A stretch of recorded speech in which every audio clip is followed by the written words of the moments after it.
সুপ্রিয় শ্রোতা বন্ধুরা, আমরা এখন আসছিলাম সরেশ্বরী ইউনিয়নের 6 নং ওয়ার্ডে। তো এখানে আমরা এসে একটা জিনিস জানতে পারলাম, রুবেল ভাই দীর্ঘদিন ধরে বড়ই এবং কৃষিকাজের সাথে জড়িত। এর আগে উনি অন্য পেশায় ছিলেন, কিন্তু এখন উনি এই পেশাটা কেন বাছি নিলেন আমরা এখন তার কাছ থেকে জানবো। তো রুবেল ভাই, আপনার পরিচয়টা একটু বিস্তারিত যদি বলতেন। জি ভাই, আমার পরিচয় হচ্ছে আমি একজন ব্যবসায়ী এবং উদ্যোক্তা। আমি গত 8-9 বছর ধরে একটা ব্যবসা করি, ব্যবসার পাশাপাশি কৃষির সাথে জড়িত। তো গত 3 বছর ধরে সক্রিয়ভাবে কৃষির সাথে আছি এবং বিভিন্ন বাগান, ফলমূল, পেঁপে, লেবু, তারপরে বড়ই, গত 3 বছর ধরে এটার সাথে জড়িত আর কি।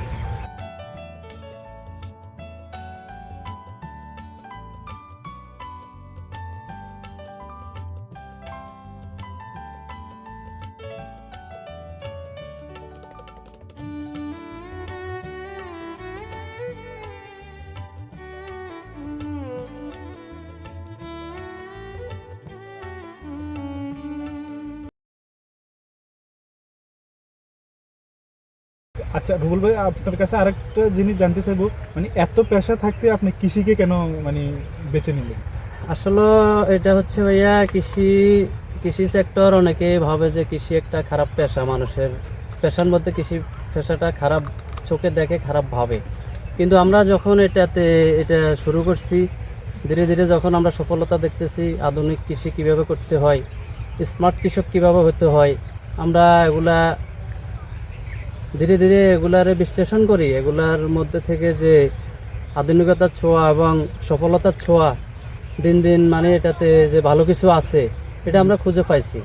এজন্য কৃষিতে আমার খুব ভালো লাগে এবং যখন পরিশ্রমের শেষে আপনার এরকম একটা সফলতা আসে, কার না ভালো লাগে বলেন? আচ্ছা রুবেল ভাই, আমি আপনার অনেকগুলো বড়ি বাগান দেখলাম। এবছর কত হেক্টর জমিতে আপনি এই বড়ি চাষ করছেন?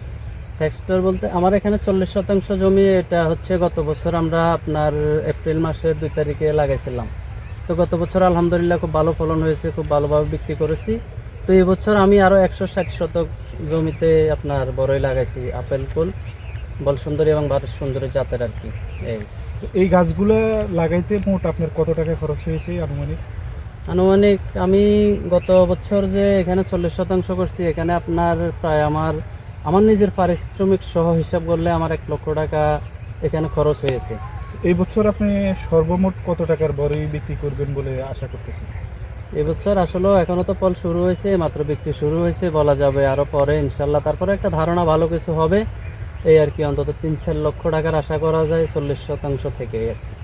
আচ্ছা, সর্বশেষ জানতে চাইবো, কেউ যদি মানে আপনার মতো এইভাবে সফল উদ্যোক্তা বা সফল কৃষি হতে চায়, তার জন্য আপনার কোনো পরামর্শ যদি থাকে তাহলে বলবেন।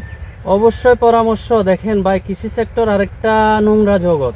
এটাতে আমরা আসছি, আমরা বুঝি, বুঝছেন।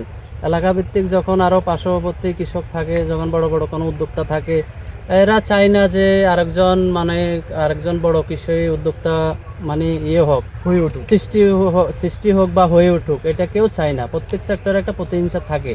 তো আমি কৃষিতে আসার পর থেকেই আমার হাত ধরে আরো অনেকে, আমাদের দেখা দেখি আরো অনেকে সৃষ্টি হয়েছে, অনেকে সৃষ্টি হইতেছে।